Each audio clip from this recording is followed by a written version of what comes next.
முருகனை இப்படி வேண்டினால் வாழ்க்கை மாற ஆரம்பிக்கும். இந்த உலகத்தில் பலர் ஒரு கேள்வி கேட்கிறார்கள், முருகனை எப்படி வேண்ட வேண்டும்? பல நேரங்களில் நம்ம வாழ்க்கையில் பிரச்சனைகள் அதிகமாக இருக்கும். என்ன செய்தாலும் சரியாக போகவில்லை என்று தோன்றும். அந்த நேரத்தில் மனம் தளர்ந்து போய்விடும். ஆனால் ஒரு விஷயம் உண்மை.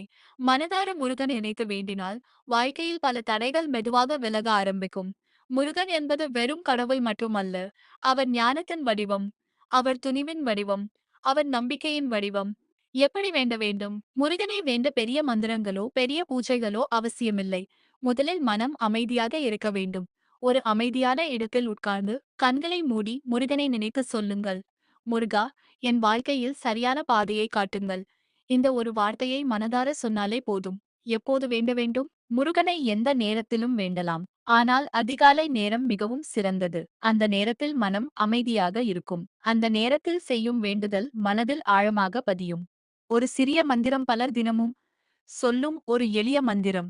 ஓம் சரவண பவ. இந்த மந்திரத்தை தினமும் 11 முறை அல்லது 21 முறை சொல்லுங்கள். மெல்ல மெல்ல மனதில் நம்பிக்கை அதிகரிக்கும். நம்பிக்கை முக்கியம். முருகனை வேண்டும்போது ஒரு விஷயம் மிகவும் முக்கியம். அது நம்பிக்கை.